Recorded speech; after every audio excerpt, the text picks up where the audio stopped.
pemirsa CNN Indonesia, Anda menyaksikan Setrum Secret at Newsroom bersama saya Lady Malino, yang dimana hari ini kita akan membahas mengenai bicara pandemi pada buah hati. Karena seperti yang kita ketahui, bicara COVID-19 ini memang paling banyak kita bahas setiap hari, setiap jam, atau bahkan setiap menit selalu ada kata-kata COVID-19. Tapi apakah memang Anda sudah memahami dan juga benar-benar menerapkan protokol kesehatan, apalagi berbicara pandemi ini terhadap anak begitu yang memang membutuhkan pengetahuan dan juga bagaimana cara penyampaian yang tepat agar anak nanti tidak terlalu takut atau paranoid atau malah nanti justru terkesan cuek. Nah, untuk membahas hal tersebut tentunya malam hari ini kita akan ada narasumber yang akan menyetrum para orang tua ya agar lebih peka dalam protokol kesehatan, apalagi berbicara tentang kesehatan fisik dan juga mental ini juga sangat penting diperhatikan orang tua terhadap anak.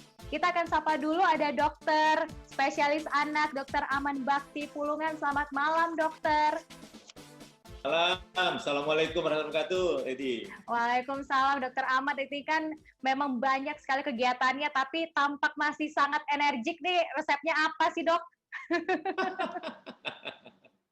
Apa nih, boleh dikasih tahu dulu nih, biar orang tua juga pada tahu nih, gimana cara menjaga kesehatan ala Dr. Aman.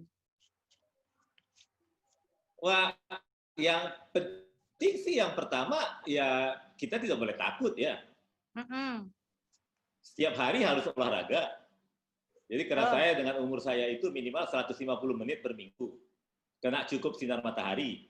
Ya. Dan harus cukup tidur. Baik, cukup tidur ya, cukup istirahat itu sangat penting. Cukup tidur ini yang paling sulit kan, apalagi kalau kita sholat malam. Betul, jadi diatur dah waktunya. Benar ya. Ya pintar-pintar aja mengatur waktu.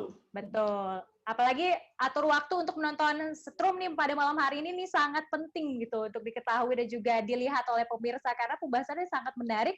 Selain ada Dokter Aman, ini juga ada psikolog anak yang juga akan berbincang bersama kita di Secret at Newsroom. Ada Bunda Romi atau psikolog Rosmini. Selamat malam, Bunda Romi. Assalamualaikum warahmatullahi wabarakatuh. Waalaikumsalam, Bunda Romi. Jadi apa yang paling banyak dicurhatin sama orang tua sekarang ini tuh apa tuh?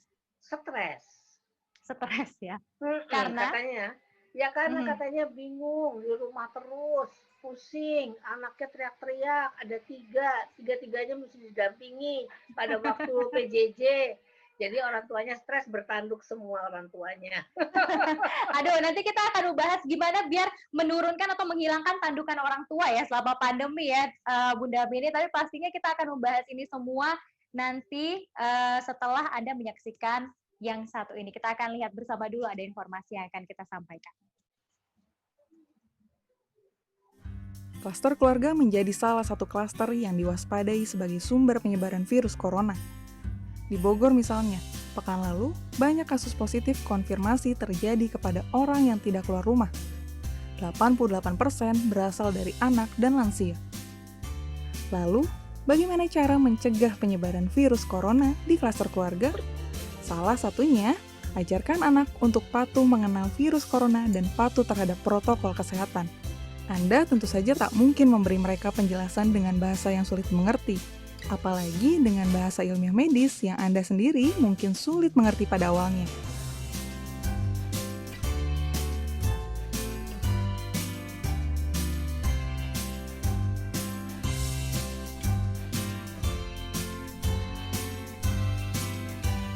Anda bisa menggunakan gambar atau video yang menarik, sehingga memudahkan dalam memahami bahaya serta pencegahan virus corona. Berikan informasi yang jelas berdasarkan apa yang Anda ketahui. Anda tidak perlu menjelaskan detail hal-hal yang menyedihkan pada anak. Setelah itu, jangan lupa untuk ajak buah hati mempraktikkan berbagai protokol kesehatan melalui simulasi. Lalu, apalagi yang harus diperhatikan saat mengajak anak bicara soal pandemi?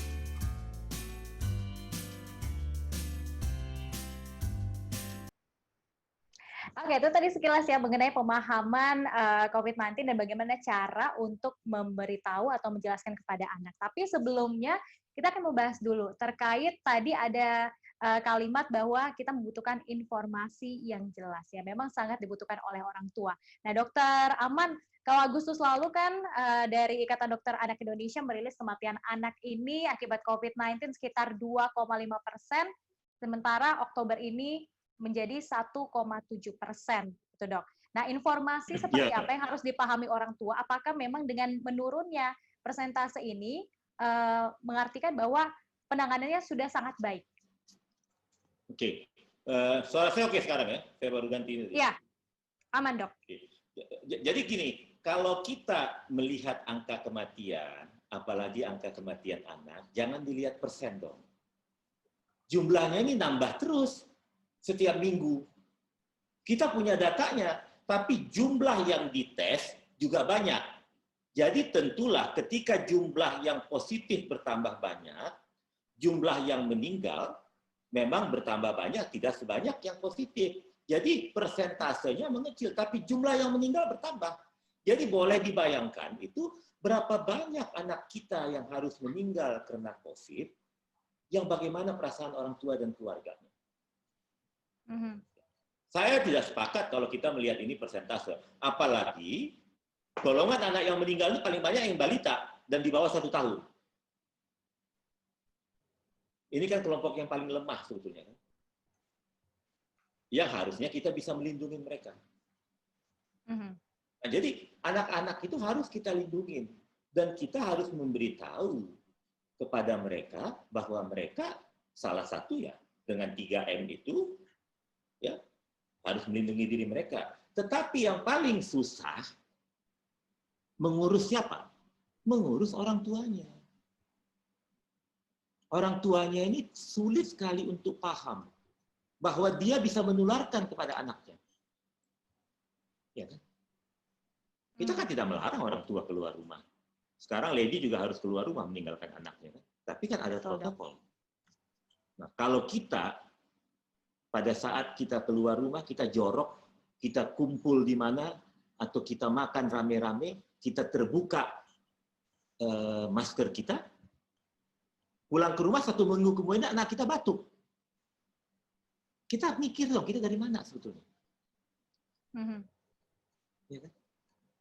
Jadi sebetulnya harus dikontrolnya orang tuanya dulu.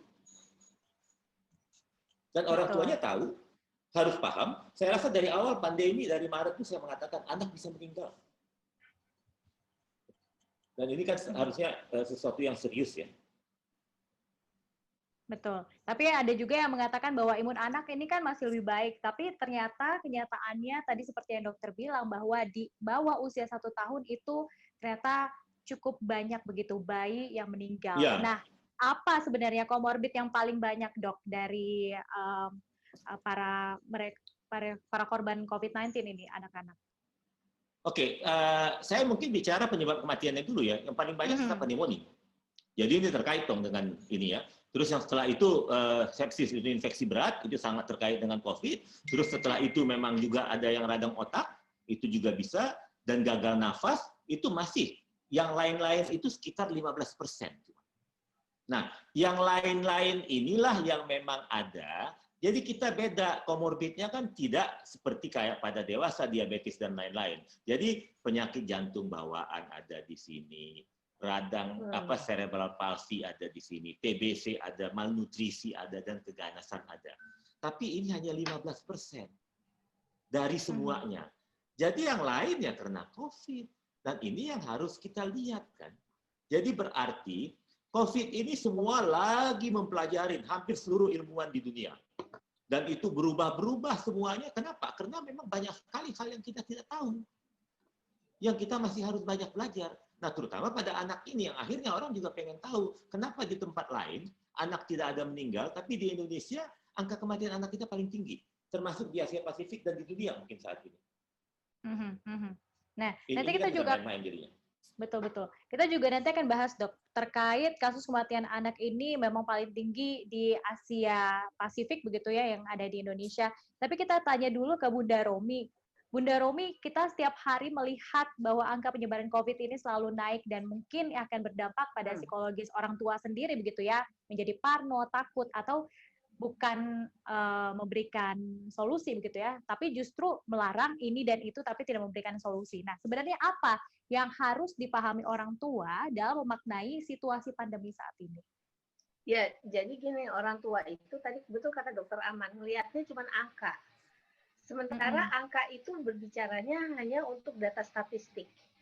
Itu kalau kita ngelihat sekarang yang makin banyak yang terkena COVID, makin dekat orang yang terdekat-dekat dengan kita yang kita kenal.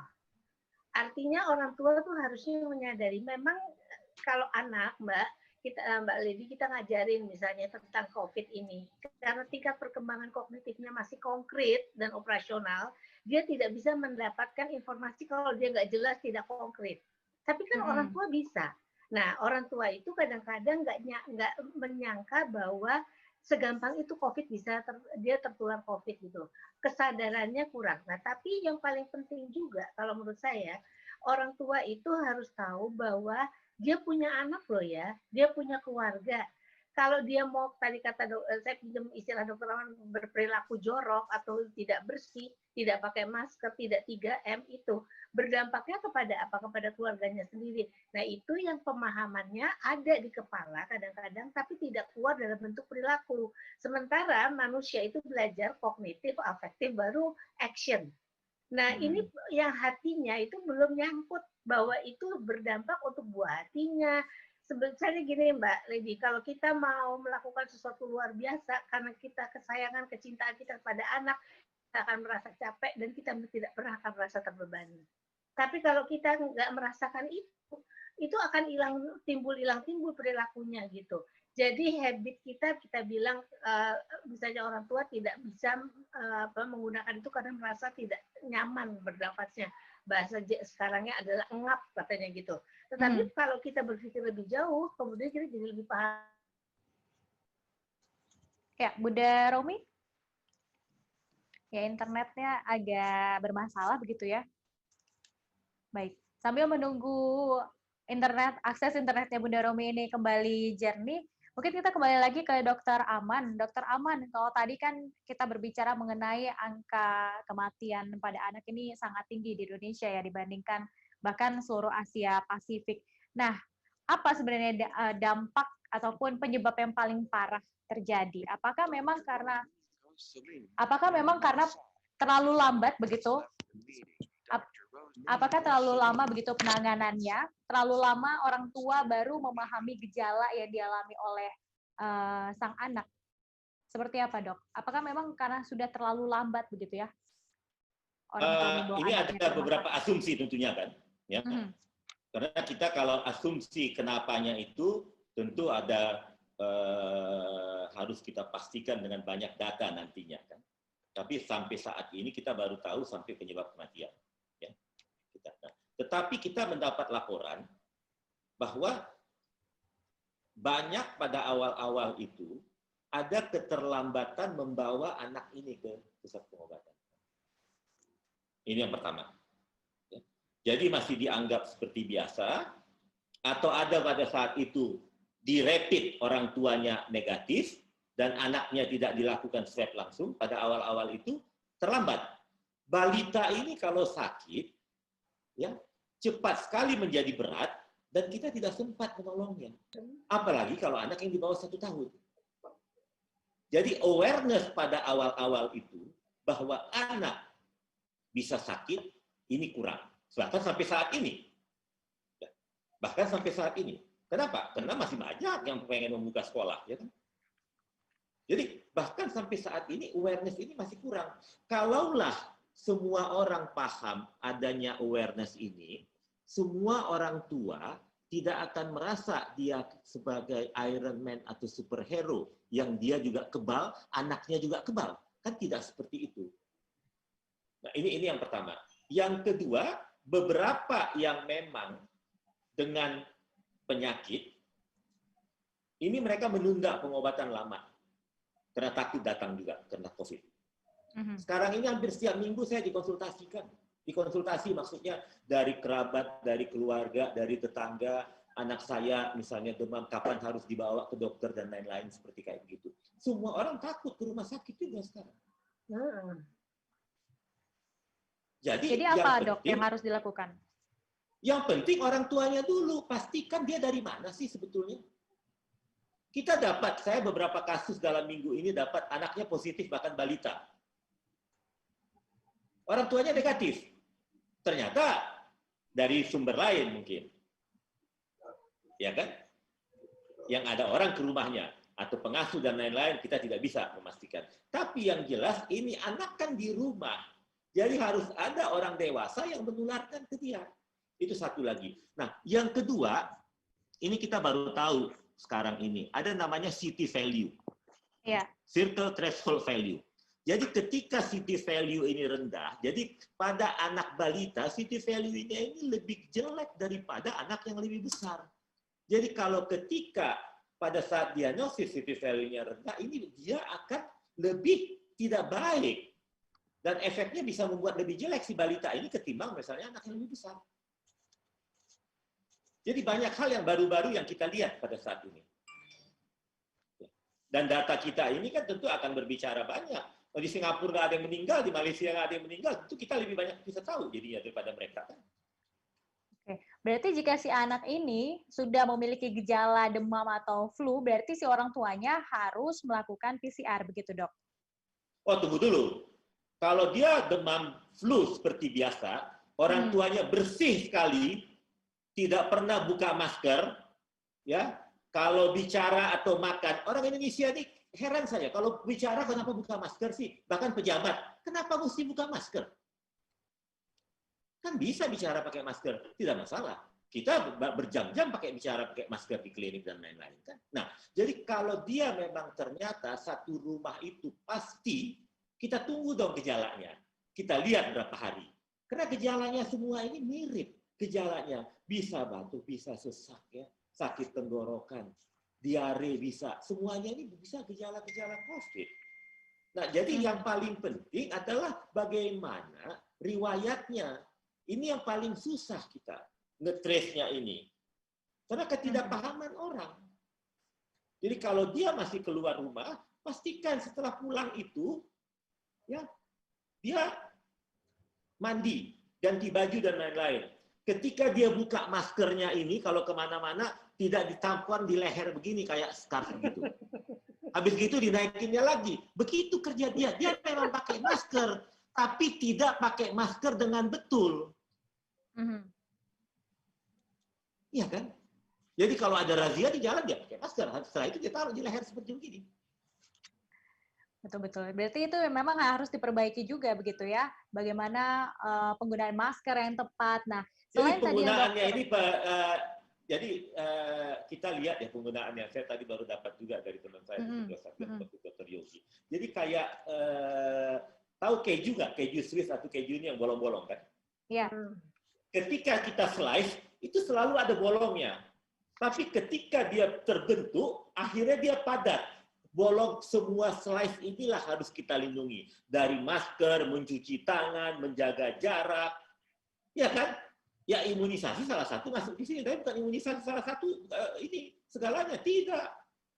Semuanya banyak slice-slice ini yang tidak ada yang sampai 100% bisa menghindari. Ini yang harus dipahami. Oke. Kalau enggak kan kasihan anaknya mau di-swab berapa kali terus-terus. Betul. Sangat disayangkan ya. Nah, terkait tadi tidak hanya gejalanya saja begitu yang sama di seluruh dunia, tapi juga dampak psikologis yang tampaknya sama ya, tidak memandang latar belakang, pendidikan, usia. Dampak psikologis selama pandemi ini juga berdampak. Gimana Bunda Roma? Saya dapat beberapa, nanti mungkin di Bunda setelah ini, saya dapat beberapa keluarga, ada yang sampai meninggal, ada yang keluar tapi diisolasi, orang keluarganya ada yang masuk ICU, tapi anaknya juga sakit dan lain-lain. Ini betul-betul kiamat kecil dia. Mungkin Bu Romi bisa jelaskan. Ya, Mbak, kalau misalnya kita ngelihat pendidikan, latar belakang pendidikan, budaya, dan sosial ekonomi itu sebetulnya semua itu bisa kena. Tetapi sekarang gini, cara kita informasi, tadi saya maaf kepental Mbak ya, lari keluar loncat gitu ya. Jadi yang kita mesti lakukan adalah mungkin untuk orang dengan kondisi atau sosial ekonomi tertentu harus yang ngomong orang yang mereka anggap, mereka pandang dan mereka panut gitu. Itu akan jadi lebih mudah daripada kita yang ngomong orang yang nggak ngerti, kita nggak tahu siapa dia, nggak siapa dan nggak pernah kenal sama dia, tiba-tiba dia bicara kamu harus pakai gini, nggak dianggap. Tapi kalau misalnya ada tokoh di masyarakat di situ, ketua adat, kemudian itu akan lebih mudah kemungkinan untuk memasukkan informasi karena mereka merasa ini tokoh panutannya gitu. Contohnya salah satu itu. Tapi juga penjelasannya kayak tadi Dr. Rahman bilang pakai masker di leher. Saya ngelihat itu kadang-kadang kita kasih informasi nggak jelas sih dok, mohon maaf. Misalnya gini nih, orang-orang yang bilang pakai masker, tapi dia nggak bilang kalau pakai masker kain itu harus dicuci. Jangan masker itu, saya pernah ngelihat orang udah dari putih menjadi abu-abu, udah jadi putih tulang gitu ya. Bekas lipstick juga masih ada di situ. Iya, nah itu menurut saya jadi oh yang penting masker. Jadi kemarin pakai masker, hari ini pakai masker, besok pakai masker, the same masker yang sama juga gitu. Itu kan cara pola berpikirnya tuh masih belum bisa berpikiran untuk yang bersih itu seperti apa. Dan kita masyarakat kita hanya lihat contoh atau apa yang dilihat ada di tulisan oh pakai masker, cuci tangan, berjaga jarak, udah. Jaga jarak juga enggak, dia pikir jaga jarak cuma sedikit juga cukup gitu. Jadi pemahamannya itu kurang. Nah, kalau bicara tentang anak menjadi sulit juga kalau kita tidak kasih contoh. Jadi kalau kita pakai maskernya di dagu, anak akan pakai masker di dagu gitu. Tapi kalau kita mencontohkan dengan sebenarnya itu seperti apa, cuci tangan juga benar seperti apa, anak jadi paham. Nah, ini yang harus diberikan, Mbak.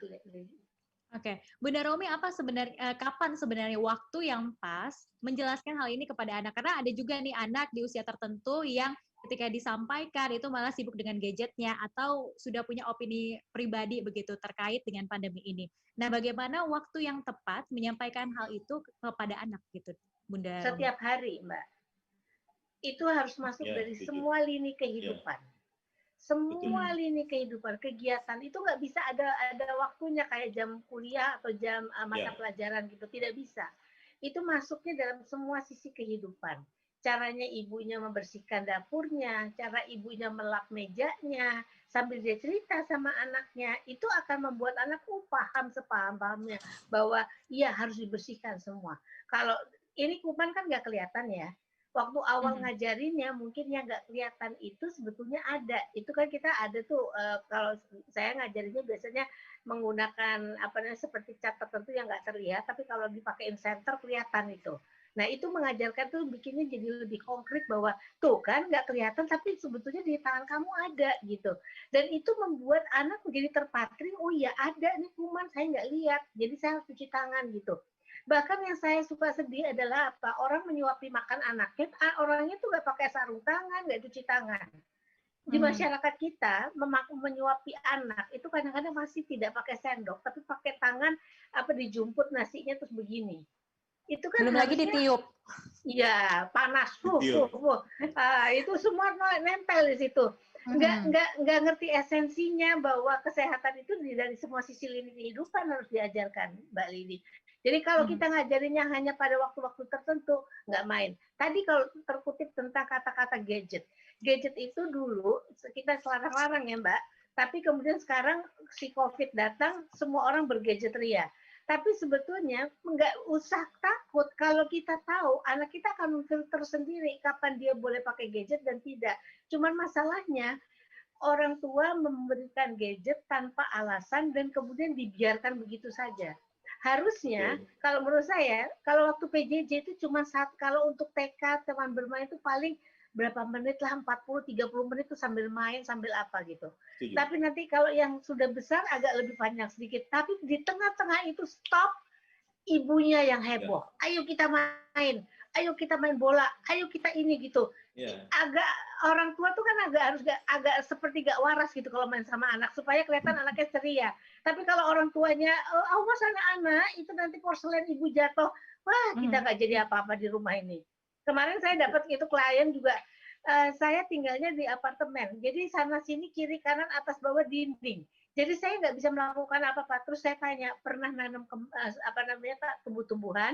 Saya nggak punya pot pun, pernah dengar bekas kaleng-kaleng bekas. Saya heran, kenapa nggak terpikir bahwa bisa melakukan sesuatu di tempat yang tidak ada terlalu banyak space, tapi dia bikin anaknya nyaman gitu.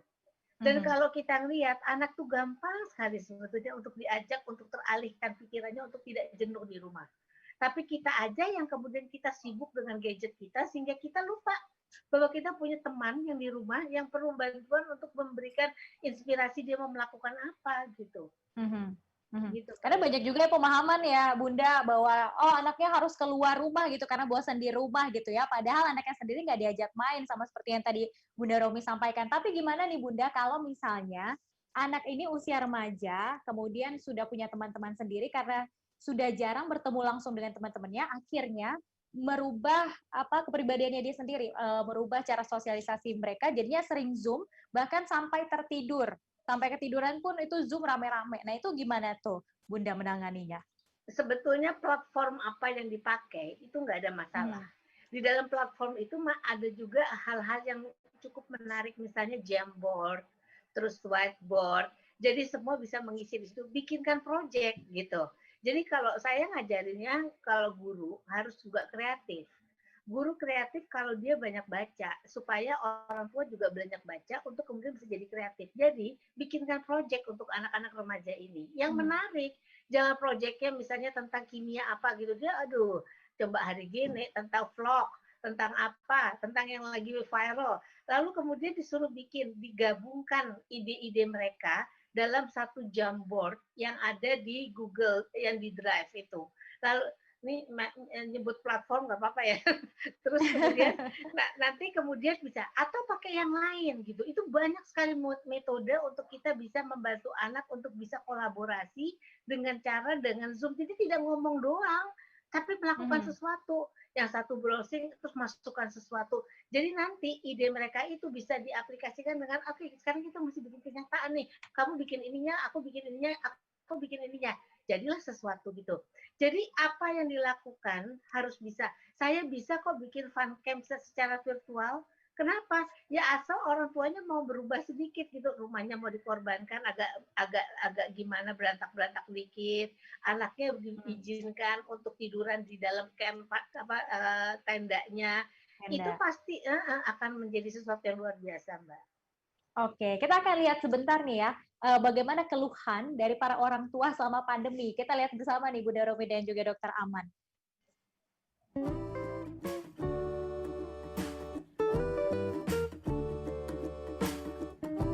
Sekolah anak kami itu sudah melakukan sosialisasi secara resmi. Anak-anak sudah tahu apa itu virus corona, kenapa mereka harus belajar di rumah. Sedikit banyak memberitahu hal-hal yang membuat anak itu langsung mengerti. Seperti bahwa virus itu adalah berbahaya.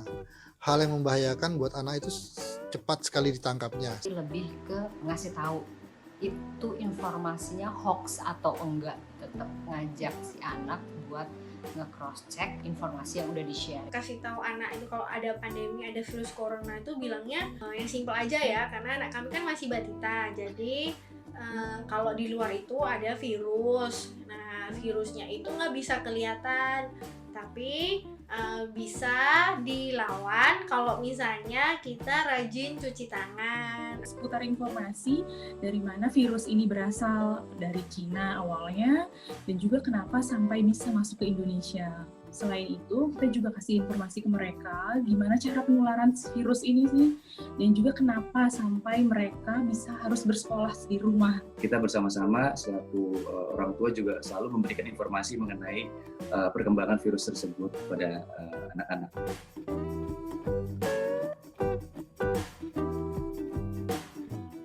Jadi mencari permainan misalnya atau mau memakai masker sampai hitungan ke 20 kayak gitu. Ya memang harus dibiasakan berulang-ulang, apalagi kan pakai masker tuh nggak betah kan. Ya, kadang yang dewasa aja udah ngep, apalagi yang anak-anak kecil kayak gitu. Ya kadang dia nurut, kadang kadang ya enggak, tapi ya gimana, namanya juga harus dibiasakan gitu kan. Ketika kita berikan selalu informasi mengenai bagaimana cuci tangan, memakai masker, itu bisa menghalangi virus tersebut dengan cara mudah lagi-lagi kepada anak-anak, itu sangat membantu sih kebetulan. Kita kasih tahu ke mereka salah satu pencegahannya yang paling mudah aja yang mereka lakukan itu bisa dengan cara memakai masker. Walaupun awal-awalnya mereka ngerasa pengap ya dengan memakai masker itu, mereka mengeluh banget, tapi kita selalu berusaha kasih contoh ke mereka juga. Kalau kita pergi juga kita nggak lupa pakai masker, jadi mereka lama-kelamaan udah mulai tumbuh kesadaran kalau mereka harus keluar, misalkan main sore-sore keluar di komplek juga harus pakai masker. Kita sebagai orang tua memberikan contoh sih sebenarnya, sehingga mereka akan melihat kebiasaan baru itu dilakukan juga oleh orang tuanya. Di mana-mana rasanya anak akan ada masa-masanya menolak untuk melakukan ya, jadi kami terus mengingatkan saja gitu. Sebagai orang tua tentunya kami nggak bisa berharap anak akan melakukan dengan sendirinya. Nah, itu tadi sekilas ya bagaimana cara para orang tua mengenalkan dan juga menjelaskan tentang protokol kesehatan selama COVID-19, pandemi COVID-19 ini yang melanda di semua negara. Nah, Bunda Romi, tadi kan ada juga tuh tips-tips yang disampaikan oleh orang tua. Tapi gimana kalau misalnya si anak ini mengeluh kesepian, belum pernah lagi ketemu sama teman-temannya, bagaimana agar si pertumbuhan anak ini tetap normal begitu? Iya. Oke, memang kalau di rumah hubungan dengan teman secara ketemu fisik memang tidak ada. Tetapi kalau ketemu dalam bentuk virtual itu bisa. Dan kemudian kalau menurut saya, kalau kita mau ngajak anak kita untuk kemudian dia mau ketemu sama sepupunya atau ketemu sama saudaranya, temannya, kita bukakan, lalu kemudian kita bilang, nanti kita bikin apa. Jadi ada setiap kali ada topik yang kemudian dibicarakan, sehingga dia kemudian senang untuk ngomong, kamu punya apa, kamu cerita, kamu bilang kamu apa gitu. Nah, hal ini yang membuat orang tua jadi bisa mengasih arahan kepada anak untuk tetap anak bisa mempunyai interaksi. Kan itu pada waktu dia berinteraksi dengan virtual, tetap linguistiknya, kemampuan bicaranya diasah. Kemampuan logika matematiknya, analytical thinking-nya, analisanya itu diasah. Kemampuan interpersonalnya bicara dengan dia, kemudian mencoba mendengarkan, berempati itu diasah. Intrapersonal percaya dirinya itu juga diasah. Jadi banyak hal yang diasah dengan cara seperti itu. Memang nggak sebagus kalau kita ketemu langsung, tetapi bisa dilakukan. Dan itu menurut saya akan jadi luar biasa. Bersyukurlah kalau satu keluarga itu punya adik atau kakak, sehingga tetap ada, itu ada latihan, stimulasinya tetap ada. Tapi kalau tidak ada, bukannya nol sama sekali, bisa kita lakukan gitu. Hanya dalam bentuk keterbatasan yang yaitu dengan virtual dan sebagainya. Dan yang penting juga kalau menurut saya, orang tua di rumah itu stimulasinya tuh nggak usah pakai marah. Karena kita nanti kalau marah-marah, anaknya kemudian jadi stres.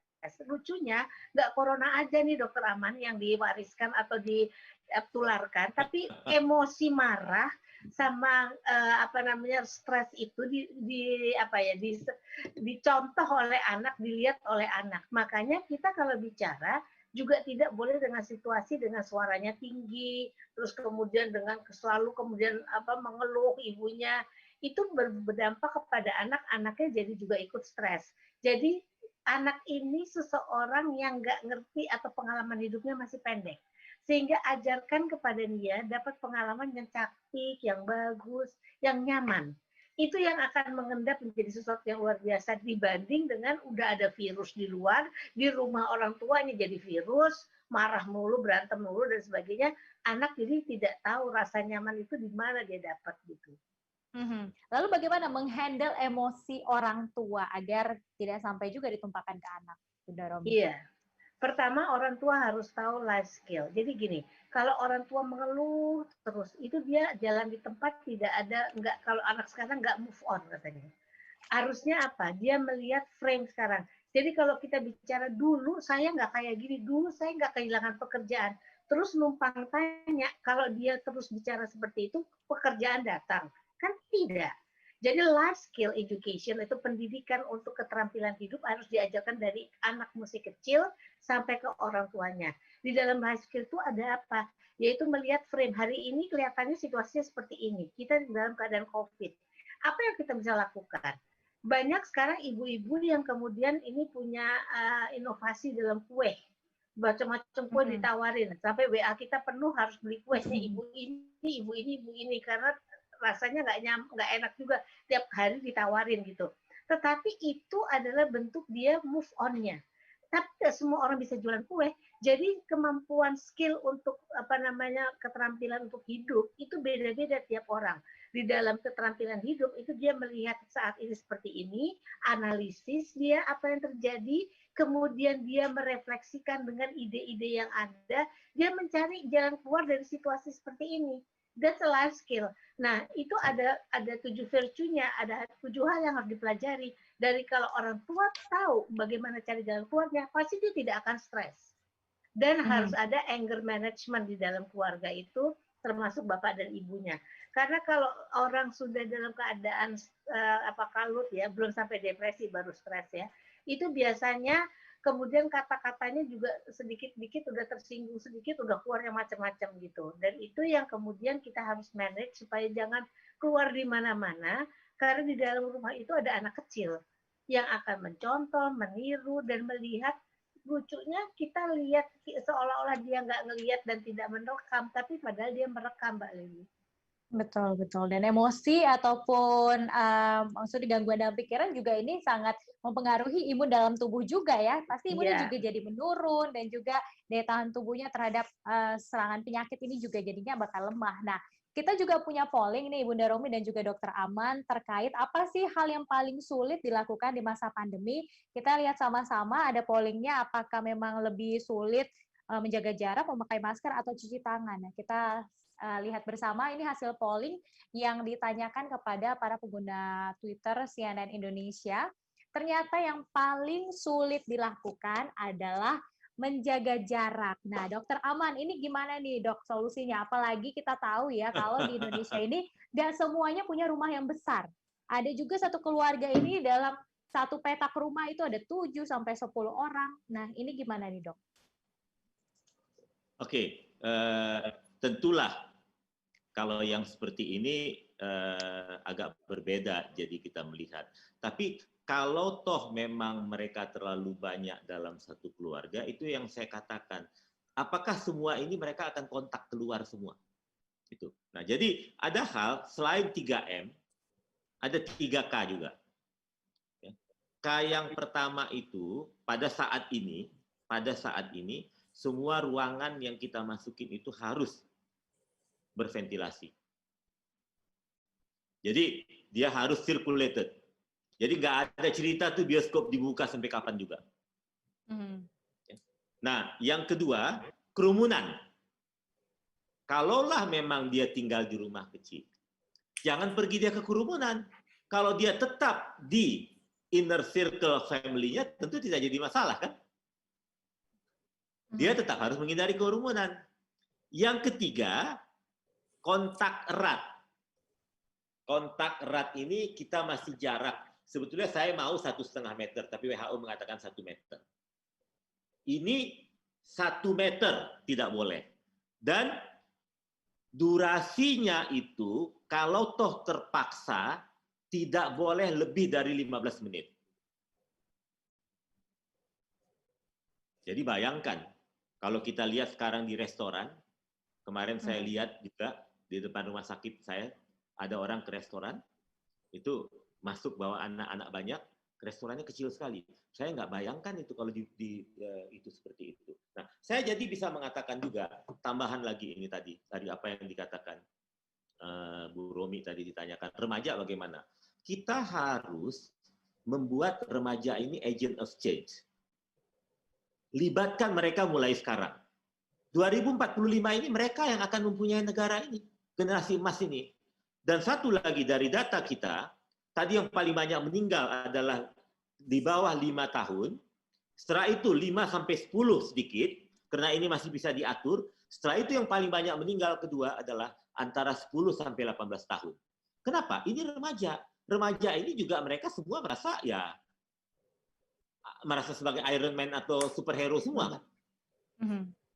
Semua akan mereka coba. Jadi disinilah peran orang tua atau bahkan peran lingkungan atau peran negara jaga juga remaja kita pada saat ini. Kalau mereka pada saat ini gagal, kita bagaimana nanti mempunyai generasi emas 2045? Libatkan mereka untuk dalam setiap hal. Kalau ada dalam rumah, tadi betul Bunda Romi, jangan dimarahin mereka. Mereka ini adalah agent of change. Ya, bangsa kita ini akan tergantung remaja pada saat ini, nantinya 2045. Mereka inilah nanti 2045, 25 tahun lagi yang akan mempunyai negara ini nantinya. Nah, sementara pada saat ini mereka bakal tidak bisa melewati paling banyak, mereka malah terinfeksi dan meninggal. Kalau Anda lihat penanganannya saat ini, apakah memang pemerintah ini sudah fokus dalam penanganan pandemi terhadap anak-anak? Dan kasus anak-anak serta remaja ini, apakah akan lebih besar ke depan mendatang? Antisipasinya seperti apa, Dok? Kalau kita lihat ya pada saat ini, kasus anak kan ditanganinya ini sama dengan dewasa. Jadi selain 3M, tadi 3K, 3T kita ini kan tidak optimal. T pertama testing. Kita dari awal pandemi meminta setiap ada satu kasus termasuk anak harus 30 kali diperiksa. Tracingnya dong ditingkatkan. Setelah itu baru treatment. Kita masih lebih banyak ke arah treatment. Di testing sama tracingnya kita masih kurang. Jadi awal-awal pandemi saya masih ingat, berkali-kali saya mengatakan di semua media, ada 4 hal yang ini harus kita lakukan. Yang pertama testing. Yang kedua tracing. Yang ketiga, ini adalah isolasi dan karantina. Yang keempat baru physical distancing dan social distancing. Jadi dari keempat ini semua, tidak boleh ini dikurangin atau ditawar-tawar di diskon. Nggak ada paket hematnya. Jadi ini kita mau paket hemat. Testingnya mau pakai hemat, awal-awal pakai rapid, tracingnya mau pakai hemat, ya, isolasi dan karantinanya masih banyak yang paket hemat. Physical sama social distancing kita juga, kita lihat kan orang berkerumun masih. Kalau pada saat PSBB transisi, nggak ada, di situ semua paket hemat. Kenapa sih kita jadi bangsa mau menawar melulu? Pengen diskon melulu. Ini bukan sale, bukan jualan. Ini pandemi yang ada semua protokolnya jelas, jangan pernah kita meminta diskon untuk ini. Nah, ini yang harus kita limpahkan ke anak. Nah, jadi tanganin ini dulu, anak kan akan ikut. Tadi saya katakan, anak ini kan di rumah. Termasuk kasus anak tentunya.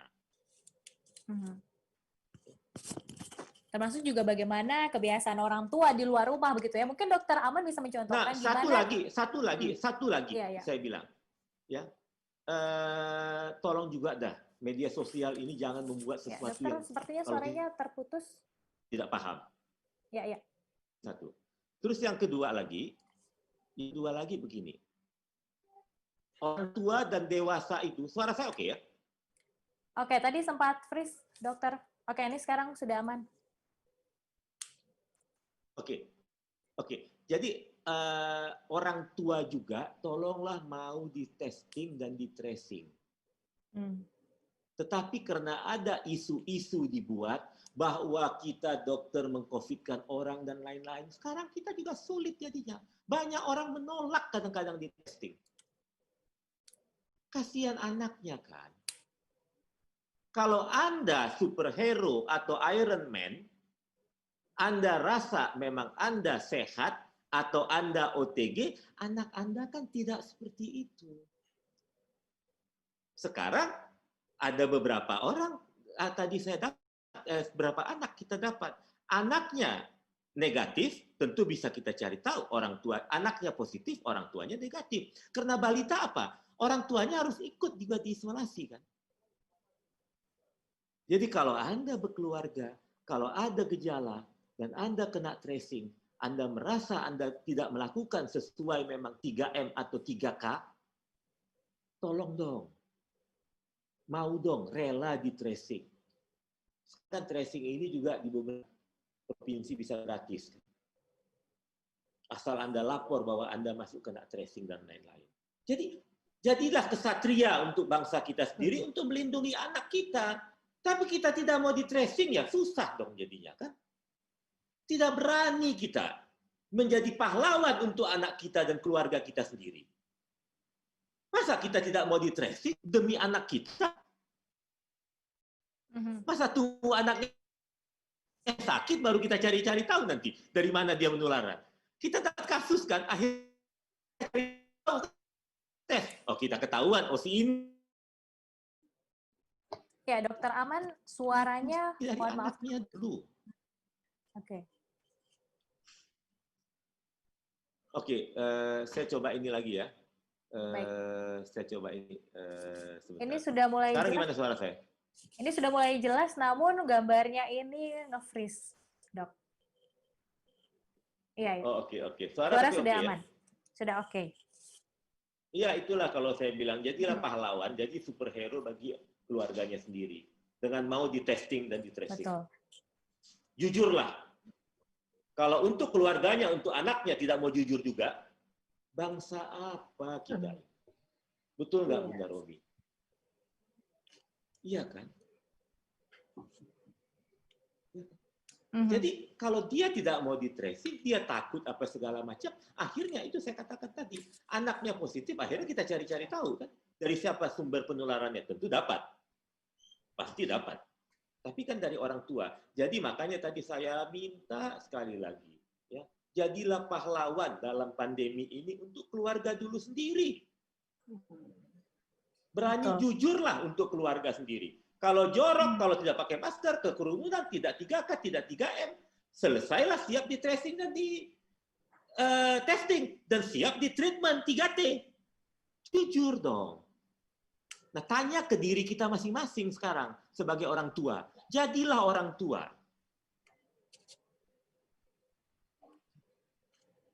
Ya. Ini saya nggak tahu mungkin Bunda Romi bagaimana ngasih tahunya. Ya. Betul saya juga.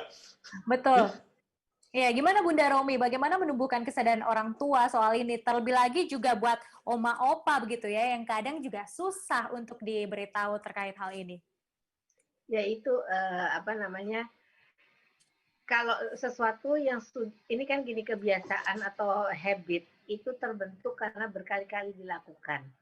Nah, kalau kita bicara yang tadi saya bilang nggak move on itu adalah zaman dulu kita nggak usah pakai masker, nggak usah pakai apa, itu kan dulu gitu. Kita nggak bisa ngomong ke dulu-dulu lagi, tapi kita sekarang dan membentuk habit untuk kan sekarang rasanya nggak nyaman pakai masker, nggak nyaman bolak-balik cuci tangan, nggak nyaman untuk tidak pergi keluar dan berkerumun. Tapi kalau sudah menjadi suatu kebiasaan, itu jadi berbeda. Nanti kita akan merasa, oh iya betapa nikmatnya ya. Jadi ngelihatnya itu selalu dari sisi positifnya aja, jangan dari negatifnya. Begitu emosi negatif, terus kemudian berpikirnya negatif juga, itu berdampak pada imunitas ya, Dokter Aman ya. Tapi kalau kita emosinya positif, terus berpikirnya positif, insya Allah dia jadi kemudian daya imunnya juga bagus. Nah, sekarang terkait dengan ini, kita harus bikin situasi di mana kita berpikir positif. Oke, sekarang kayak gini. Jangan meratapi tetapi mencari jalan keluar, itu yang tadi saya bilang life skill. Tapi kemudian kita melihat juga bahwa dalam keadaan seperti ini, kita ini harus mensyukuri apa yang kita alami. Misalnya gini, tadinya jaraknya berjauhan dengan anak-anak kita karena kita tidak ada kerja di luar kota dan sebagainya. Sekarang jadi sesuatu yang luar biasa, kita ketemu anak tiap hari. Bedanya cuma beda kamar. Kalau dia work from home kan berarti dia di kamar pada waktu harus kerja, habis itu pergi ke ruang tengah udah ketemu anaknya lagi. Jadi hal ini kalau menurut saya harus patut disyukuri. Kita kadang-kadang lupa bahwa apa yang kita dapatkan sekarang ini harus dinikmati dan disyukuri. Yang ada adalah kita selalu kemudian kenapa sih begini, kan biasanya kan begini gitu. Begitu saya heran juga nih Dokter Aman. Kalau kita udah lihat PSBB-nya udah agak dilonggarkan lagi, orang seolah-olah pikir bahwa mereka sudah nggak usah pakai apa-apa lagi gitu loh. Langsung lenggang-lenggang kemana-mana. Jadi kebiasaan yang udah terbentuk kemudian dicopot lagi gitu. Padahal kebiasaan itu sesuatu yang susah loh untuk dibentuknya. Untuk mau pergi kemana-mana dengan masker, anak kita tahu bahwa kalau keluar rumah dia harus, kalau misalnya ya dia keluar rumah, maksud saya tidak di jalanan tetapi ke halaman aja, kita harus hati-hati karena kita kan nggak tahu siapa yang lewat di jalanan. Nah, hal-hal seperti ini kalau menurut saya cara berpikir positif, emosi-emosi positif itu harus masuk ke dalam diri kita dan mensyukuri apa yang kita dapat sekarang ini tuh kita syukuri. Ada segi positifnya yang kita lihat, jangan negatifnya aja. Bahwa sekarang ini mereka bisa kemudian berinteraksi, bisa kemudian berkarya di rumah, itu kan sesuatu yang luar biasa. Itu mahal loh harganya. Dulu untuk ketemu anak kita aja kita luar biasa mahalnya. Tapi sekarang kita diberikan oleh Allah, ini loh ya, kamu boleh loh ketemu anytime with your family. Dan kemudian itu kita menyesali. Ih, kok kayaknya kita gimana ya gitu. Kasihan sekali kita nih ya, kayaknya nggak patut bersyukur gitu kita nih. Gitu Mbak Gledi. Oke, Bunda Romi dan juga Dokter Aman, kita juga punya opini nih dari netizen. Kita lihat bersama ya.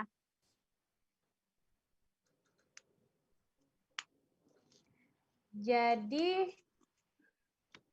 kalau anak, sebentar ya, saya lihat dulu.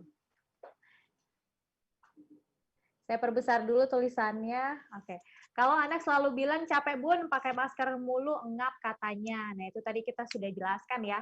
Gimana kalau tadi penjelasannya Dokter Aman tadi ketika di rumah sakit? Jadi saya sering ketemu sama pasien, ya. Tadi saya ada ketemu juga. Terus adiknya yang masuk, dia nggak mau masuk karena katanya memang itu adiknya yang memang harus berobat ya. Terus dia pakai masker, duduk, dia berdiri. Ya. Kenapa kamu pakai masker? Ini kayaknya umurnya 5-6 tahun mungkin. Karena saya takut corona katanya. Kamu nggak bosan pakai masker? Bosanlah katanya. Kamu nggak bosan nggak sekolah? Bosan katanya. Terus sekarang saya tanya sama dia, mau nggak kamu buka masker sekarang di sini, ya? Dan gantinya itu kamu kena corona dan kamu diisolasi 2-3 hari dirawat. Oh nggak mau dong katanya. Jadi dia paham sekali. Tidak mau dia. Tahu dia, takut dia. Siapa yang ngasih tahu kayak begitu? Papa mama katanya dia bilang. Jadi tergantung orang tuanya. Terus saya sering ketemu pasien balita. Kita kan dari IDAI menganjurkan di atas 2 tahun. Di bawah 2 tahun ini memang tidak kita anjurkan. Tapi dia pakai kayak face shield yang topi itu yang ada kayak plastik itu.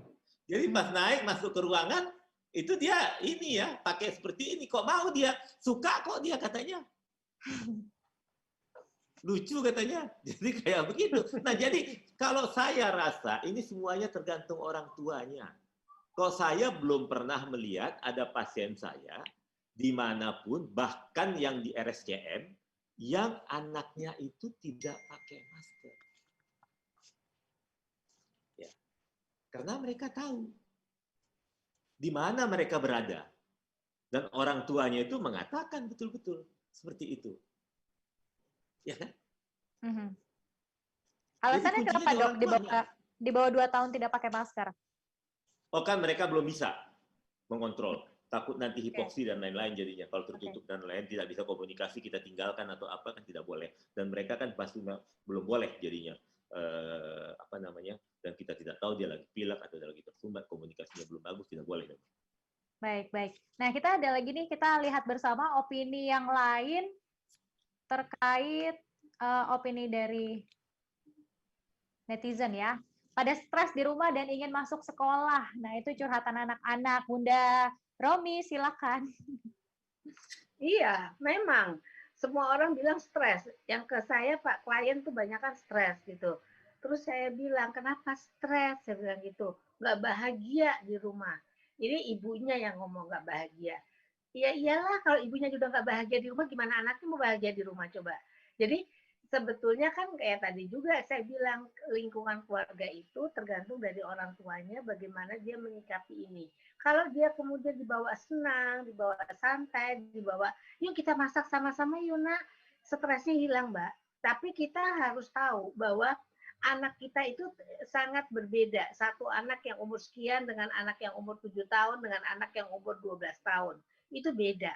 Jadi tugas perkembangannya berbeda. Sehingga kalau memasukkan informasi, mengajak melakukan stimulasi sesuatu, disesuaikan dengan karakteristik anak tersebut dan tugas perkembangannya.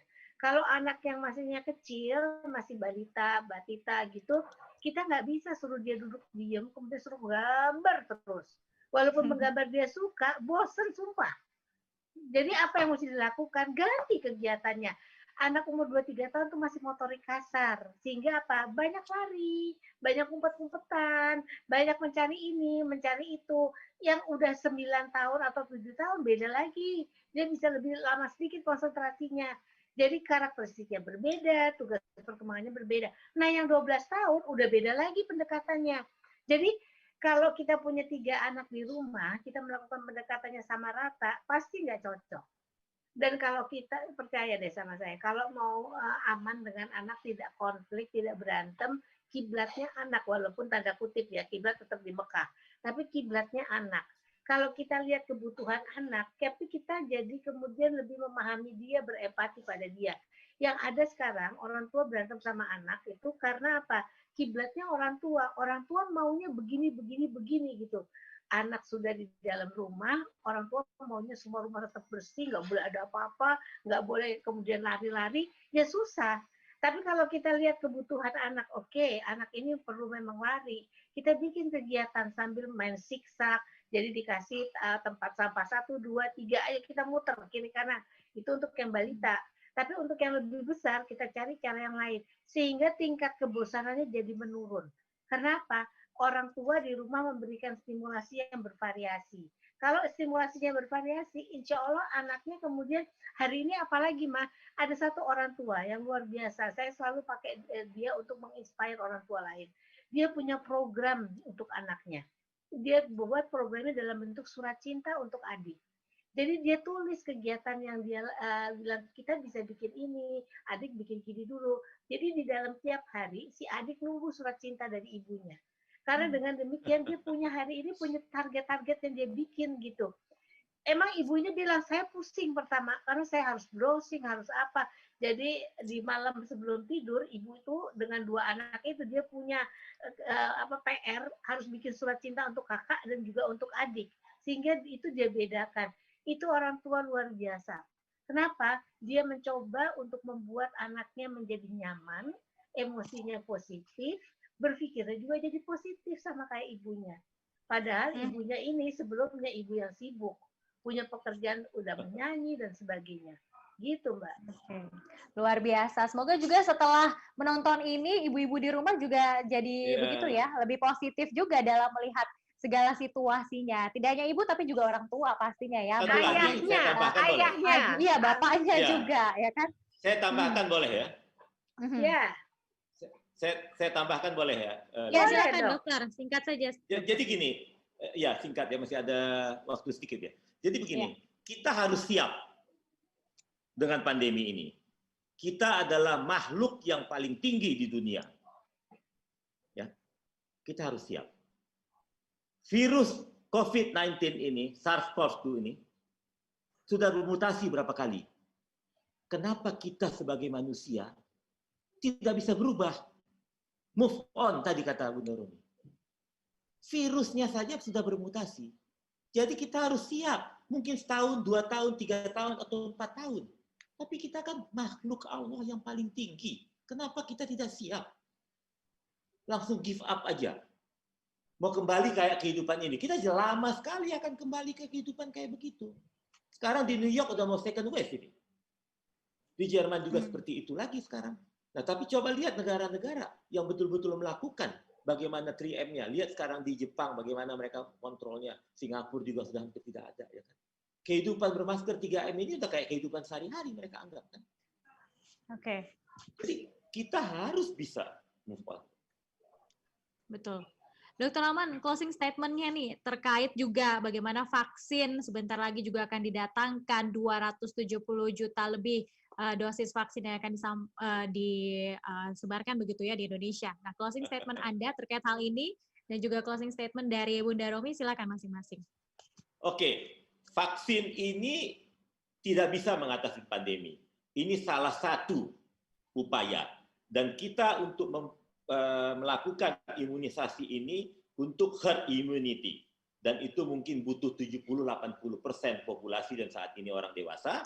Jadi kalau misalnya 70-80% dari 270 juta, itu berapa? Paling tidak hampir berapa 150-160 juta yang harus diimunisasi. Berapa lama kita akan mencapai ini? Jadi jangan menganggap ini kayak peluru kendali utama yang akan bisa teratasi. Jadi bagaimana kita bisa mengatasi pandemi ini? Tetap kembali ke 3M, 3K tadi saya sebutkan, ya, dan 3T ini harus dilakukan. Bukan hanya pemerintah ini melakukan, kita harus ikut membantu 3T ini. Testing, tracing, dan treatment. Testingnya ini harus kita tingkatkan 30 kali dari kasus yang ada sekarang yang 300 ribuan ini. Kalau tidak bisa, kita kehilangan momentum ini. Kita lama ini kehilangan momentum ini sudah. Harus sekarang ini kita lakukan. Ini kalau enggak nanti akan berkelanjutan begitulah. Dan bangsa yang besar, bangsa yang bisa melindungi anaknya melewati pandemi ini. Iya. Bunda Romi menanggapi hal ini? Oke. Jadi betul sudah itu dari sisi kesehatan ya. Dokter Aman sudah semuanya diungkapkan. Kalau saya membantu orang tua untuk kemudian menjadi orang tua yang lebih sabar dengan menggunakan emosi positif, dengan menggunakan cara berpikir positif. Lalu kemudian belajarlah untuk kemudian menciptakan yang namanya life skill, keterampilan hidup agar bisa move on. Situasinya sudah seperti ini, nggak bisa dipungkiri lagi, sudah ada di depan mata. Jadi kita harus kemudian menganggap bahwa ini bagian yang harus kita lewatin. Jadi kalau kita tetap negatif berpikirnya, kita nggak akan maju-maju. Tapi kalau kita melihat ini menjadi sesuatu, ada terobosan lain yang kita bisa lihat, itu jadi sesuatu yang lebih positif.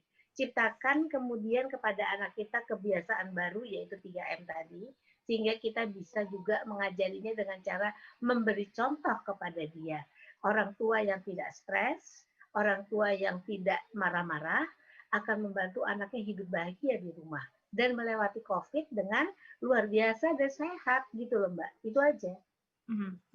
Iya, betul sekali. Semoga kita semua bisa berpikiran positif dan juga mengambil hikmah ya dari segala pandemi ini, namun tetap menerapkan protokol kesehatan begitu. Karena sangat penting kesadaran dari orang tua bagaimana dia juga menjadi cermin begitu ya untuk anak-anaknya. Terima kasih sekali dokter spesialis anak Dr. Aman Bahti Pulungan, kemudian juga psikolog Bunda Romi atau Rosmini sudah bergabung sama kami 1 jam yang sangat berkualitas bagi para penonton CNN Indonesia. Nanti kapan-kapan kita bikin lagi ya kayak begini ya dokter sama Bunda Romi. Insyaallah, siap. Iya, terima kasih sudah bergabung bersama kami di Secret at Newsroom. Saya Lady Malino pamit dan nantikan Setrum Secret at Newsroom dengan tema-tema yang lebih menarik lainnya. Selamat malam dan sampai jumpa. Malam. Assalamualaikum. Assalamualaikum.